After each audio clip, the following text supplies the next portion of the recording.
Hey business owners, are you leaving money on table at tax time? Here are some commonly missed deductions you need to know about.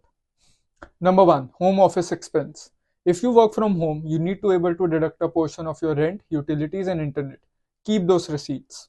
Number 2, vehicle expenses. Driving for work, gas maintenance, insurance and even your lease payments can be deducted. But make sure you track your mileage properly.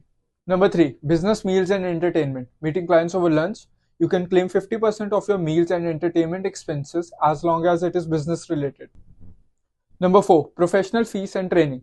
Courses, certification, or even your legal and accounting fees, those can be deducted too. Number 5, advertising and marketing.